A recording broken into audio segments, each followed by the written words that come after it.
नमस्कार मित्रांनो, सावळीची जणू सावली या मालिकेचा खूपच जबरदस्त असा पुढील ट्विस्ट आपल्याला पाहायला मिळणार आहे. तर मित्रांनो, अखेर सावली सारंग एकमेकांच्या समोर येत भूतकाळातील घाणेरड्या कृत्याचा उलगडा होणार आहे. तर मित्रांनो, हे सगळं काही आता जगन्नाथमुळे शक्य होणार आहे. जगन्नाथ आपल्या नातवाला वडिलांचं प्रेम मिळवून देण्यासाठी तो आता हे सगळं काही सारंगला सांगायचं ठरवतो आणि ह्या पाठीमागे राजकुमार असल्याचं सत्य सांगतो. तर मित्रांनो, आजचा ट्विस्ट खूपच जबरदस्त असणार आहे.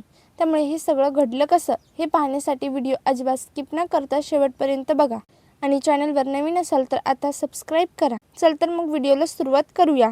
तर मित्रांनो, इकडे आता अबीरला त्याच्या बाबांची खूपच आठवण येत असते. तो म्हणत असतो की माझे बाबा कोण आहेत आणि कुठे आहेत, असं म्हणून तो आता एकटाच उदास होऊन बसलेला असतो. आता हे सगळं काही जगन्नाथच्या नजरेस पडते. जगन्नाथ अबीरला विचारू लागतो की अबीर बाळा, काय झालं, तू असा का उदास बसला आहेस? एरवी सगळीकडे धिंगाणा घालत असतो आणि आज काय झालं शांत शांत व्हायला?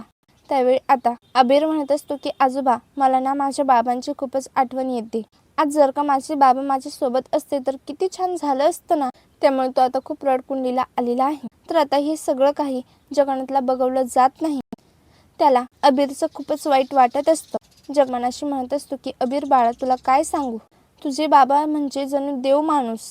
स्थितीमुळे ते आज तुझ्या सोबत नाहीये. खरंच सारंग, तुझा बाबा खूप चांगला होता, मुळात चांगला आहे. तर इकडे आता हे सगळं सावलीने ऐकलेलं आहे. सावलीलाही अबीरचं खूपच वाईट वाटत असतं. बाळा, तुझे बाबा आहेत, पण मी त्यांना नाही सांगू शकत. त्यांना जर का मी तुझ्याबद्दल सांगितलं तर तुझ्या जीवाला धोका होऊ शकतो आणि माझ्यासाठी आता काहीही महत्त्वाचं नाही. माझ्यासाठी फक्त तो महत्त्वाचा आहेस. तर आता अबीर म्हणत असतो की आजोबा, मी माझ्या बाबांबद्दल आईला खूप खूप विचारण्याचा प्रयत्न केला, पण आई मला काहीच सांगत नाही. माझे बाबा कोण आहेत, कुठे आहेत? ती म्हणत असते की माझे बाबा हरवले. हे कसं शक्य आहे? आता तुम्हीच सांगा मला, तुम्हाला तर सगळंच माहिती असेल ना माझे बाबा कोण आहेत. तर आता जगन्नाथला अबीरचं दुःख काही बघवलं जात नाही. तर इकडे मात्र मोनिकाने शंकररावांना सोडलेलं असतं, पण त्यांच्या मागावर अजूनही माणसं पाठवलेली आहे. मोनिकाने जी धमकी दिलेली आहे ती मात्र आता त्याच्या लक्षात आलेली आहे. तरी सुद्धा तिने आता त्यांच्या मागावर माणसं पाठवलेली आहेत आणि त्यांना मारण्याचा प्रयत्न केलेला आहे. आणि तिने अशा प्रकारे काही प्लॅनिंग केलेलं असतं ज्यामुळे त्या शंकररावाचा तर मृत्यू होईलच आणि आळ सुद्धा मोनिकावर येणार नाही. ह्या सगळ्याचा बंदोबस्त तिने केलेला आहे. तर मित्रांनो, इकडे मात्र तिलोत्तमाला शंकररावांनी सांगितलेलं होतं की मी उद्या कंपनीमध्ये येणार आहे आणि उद्या डील फायनल करूयात आणि कंपनीमध्ये मी खूप मोठी इन्व्हेस्टमेंट करणार आहे. त्यासाठी आता त्यांची मीटिंग असते. पण इकडे आता शंकरराव त्या मीटिंगला आलेले नाहीत. त्यामुळे आता तिलोत्तमाला खूप मोठा धक्का बसलेला आहे. तिलोत्तमा विचार करत असते की हे कसं शक्य आहे, शंकरराव मीटिंगला येणार नाही. मुळात हे पॉसिबलच नाहीये, काहीतरी गडबड आहे. तर मित्रांनो, आता तिलोत्तमा संध्याकाळी घरी येत सारंग विचारत असतो की डील फायनल झाली का? तर तिलोत्तमा म्हणत असते की सारंग, शंकरराव आज मीटिंगलाच आले नाही आणि त्यांना मलाही रिसीव्ह केला नाही. त्यांना आपल्यासोबत डील करायची नव्हती का? मग त्यांनी कमिटमेंट का केली? तर आता सारंग म्हणू लागतो की आई, तू काळजी करू नकोस, ते आपले जुने इन्व्हेस्टर आहेत आणि ते असं करूच शकणार नाही. मला तर वाटते ना, ह्या सगळ्यात काहीतरी गडबड आहे. का सावली हर्बल पुन्हा एकदा चालू करायचं हा निर्णय त्यांनी घेतला म्हणून त्यांच्या बाबतीत काही चुकीचं झालं असेल का? तर मित्रांनो, इकडे आपण पाहिलं की ओवी आता सारंगकडे हट्ट करत असते. ती म्हणत असते की मला तुझी बायको बघायची आहे. तुझी बायको सावळी आहे ना, मग तू तिला आण ना इकडे. तर आता सारंग तिला म्हणत असतो की ओवी बाळा, तू अजून लहान आहेस, काही गोष्टी तुला कळत नाही. तर आता ओवी म्हणत असते की बाबा, मला काहीच कळत नाही, तुलाच एकट्याला सगळं कळतं. तर आता सारंग म्हणत असतो की ठीक आहे. ओवी म्हणत असते की बाबा, आण ना तुझ्या बायकोला, आण ना. मला एक आई हवी आहे, माझ्या हक्काची आई, जी माझी काळजी घेईल. आणि मला माहिती आहे तुझी बायको खूप चांगली असणार आहे, तुझ्यासारखीच गोड असणार आहे आणि अबीरच्या आईसारखी गोड असणार. तर मित्रांनो, आता ओवीला आपण बाहेर फिरायला जाऊया. आता सारंग ओवीला घेऊन बाहेर येतो. तर इकडे सावली ही अबीरला घेऊन बाहेर आलेली आहे. तर आता इकडे अबीरलाही आपल्या बाबांना भेटण्याची उत्सुकता लागलेली आहे. त्यामुळे तो खूप बाबा कोण आहेत, कुठे आहेत ह्याच विचारात तो आहे. सावली आता आपल्या अबीरचा मूड ठीक करण्यासाठी बाहेर घेऊन येत. त्यावेळी ती आता छानपैकी त्याच्याशी गप्पा मारत असते, पण अबीरचा मूड काही ठीक होत नसतो. तर आता सावली सांगत असते की बाळा, तुझे बाबा तुझ्या सोबत नाहीये, म्हणजे ते माझ्याही सोबत नाहीये. ते तुझे बाबा जरी असले तरी तो आधी माझा नवरा होता. त्यामुळे तुला वाटत नाही का मलाही वाईट वाटत असेल? बाळा, सगळ्या गोष्टी आपल्या मनासारख्या होत नाही आणि बाळा, हा निर्णय मी तुझ्यासाठी घेतला आहे. तर मित्रांनो, इकडे आता सावली आणि सारंग ओवीसाठी आलेले आहेत. ते दोघे जण एकाच आईस्क्रीम खातात. एकीकडे सावली अबीर आईस्क्रीम खात असतात तर त्याच दुसऱ्या बाजूला सारंग ओवीसाठी आईस्क्रीम घेत असतो. तर मित्रांनो, इकडे मात्र आता सावलीने सारंगला पाहिलेलं नाही आणि सारंगनेही सावलीला पाहिलं नाही. पण अबीरने मात्र सारंगला पाहिलेलं आहे. पण त्याचा तो रडका चेहरा असल्यामुळे तो काय आता सारंगशी बोलत नाही. त्यामुळे त्यांची भेट आता अर्धवटच राहते. गुंड मारण्यासाठी ज्या रस्त्याने जात आहेत त्याच रस्त्यावर आता सारंग तिथून जात असतो. पण आता त्याच वेळी शंकररावांनी सारंगला पाहिलेलं आहे. ते आता मोठमोठ्याने ओरडत असतात की सारंगराव आता सारंग जबरदस्त अशा गुंडांशी फाईट करतो आणि शंकररावांना त्या गुंडांपासून सोडवतो. त्यावेळी सारंग विचारत असतो की हे सगळं काय होतं? ती माणसं तुमच्या मागावर का लागली होती? हे सगळं कोणी केलं? ही माणसं कोण होती?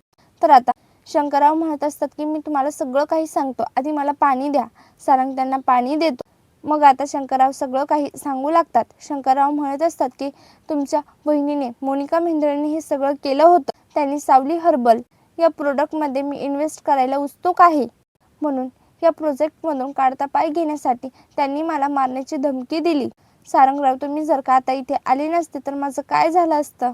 तर मित्रांनो, आता हे सगळं ऐकून सारंगला मात्र खूप मोठा धक्का बसलेला आहे. सारंगला काहीच कळायला मार्ग नसतो की मोनिका एवढ्या खालच्या थराला जाऊ शकते. तर मित्रांनो, आता सारंगने शंकररावांचा जीव वाचून त्यांना सुखरूपपणे घरी सोडलेला आहे. आता मात्र मोनिकाचा बँड बाजा वाजणार आहे. तर मित्रांनो, इकडे अबीर आणि सावली, अबीरचा मूड काही ठीक झालेला नाही. त्याला आता काही झालं तरी आपल्या बाबांबद्दल जाणून घ्यायचंच आहे. तर आता जगन्नाथ पुन्हा एकदा अबीरला समजावतो. तो म्हणत असतो की बाळा, तू काही काळजी करू नकोस. मी तुला प्रॉमिस करतो, उद्या काही झालं तरी मी तुझी आणि तुझ्या बाबांची भेट घडवून देणार. तर आता अबीर म्हणत असतो की पण बाबा, आई ह्या सगळ्यामध्ये तयार होईल का? आईला हे सगळं काही नाही आवडत, त्यामुळे मला खूप भीती वाटते. आईला जर काही सगळं काही कळलं तर आई खूप दुःखी होईल. तर आता जगन्नाथ सांगू लागतो की बाळा, असं काहीही होणार नाही. तर आता अबीर म्हणत असतो की माझ्या आईला त्रास झालेला मला चालणार नाही. तर आता जगन्नाथ म्हणत असतो की बाळा, तू खूप हुशार आहेस, तू खूप छान बाळ आहेस.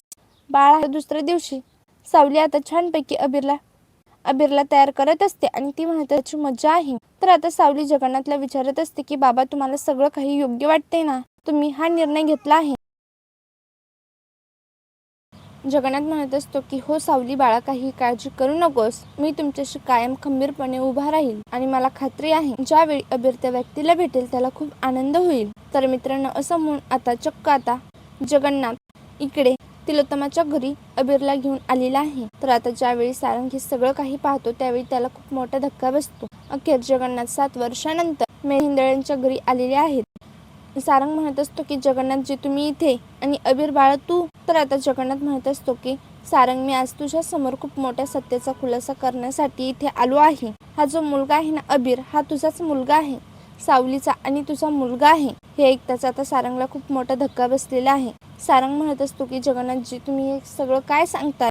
तर जगन्नाथ म्हणत असतो की हो, सावली जिवंत आहे आणि सावलीचा हा मुलगा आहे. ज्यावेळी सावलीने हे घर सोडलं होतं त्यावेळी ती प्रेग्नेंट होती. तर मित्रांनो, आता सारंगचा आनंद गगनात मावेनासा झालेला आहे. सारंगने अबीरला आपल्या जवळ घेतलेला आहे आणि तो म्हणत असतो की मला सावलीला भेटायचं आहे. तर आता अबीर म्हणत असतो की बाबा, म्हणजे तुम्हीच माझे बाबा आहेत, माझे सुपर हिरो आहात. असं म्हणून आता अबीर खूपच खुश झालेला आहे आणि हे सगळं सत्य मला आधीपासून माहिती होतं. खरं तर इतके वर्ष सावली बेळगावमध्ये होती आणि मला तिच्याकडे बारीक लक्ष होतं. तिला संपवण्याचा खूप मोठं कारस्थान रचलं होतं. त्यासाठी मी पुन्हा तिला तुमच्या आयुष्यात आणलं नाही. पण हा मुलगा अबीर, ह्याला त्याच्या बाबांची खूप आठवण येत होती. तो म्हणत होता की मला माझे बाबा पाहिजे, म्हणून त्याच्या इच्छेखातर मी तुझ्यासाठी इकडे भेटायला आलो. तर मित्रांनो, आता तेवढ्यात तिलोत्तमा, राजकुमार, मोनिका आलेले आहेत. सारंग अबीरला मिठी मारत असतो. मोनिका राजकुमारला तर जबरदस्त असा धक्का बसलेला आहे. तिलोत्तमा म्हणत असते की जगन्नाथ, तू इथे काय करतोयस? तर आता जगन्नाथ म्हणत असतो की मी सारंगच्या मुलाला इकडे घेऊन आलो आहे. तर आता राजकुमारला खूप मोठा धक्का बसलेला आहे, कारण ज्या सावलीला त्याने संपवण्याचा प्रयत्न केला होता, तिच्या बाळांना संपवण्याचा प्रयत्न केला होता, ती सावली आज जिवंत आहे. तिची दोन्ही बाळं जिवंत आहेत. आता मी राजकुमार आणि मोनिकाचं तर काही खरं नसतं. त्या दोघांची आता हकलपट्टी होणार असते. तर मित्रांनो, आता असेच मालिकेचे पुढील एपिसोड पाहण्यासाठी चॅनलला आता सबस्क्राईब करा आणि व्हिडिओ कसा वाटला हे कमेंट करून नक्की कळवा. धन्यवाद.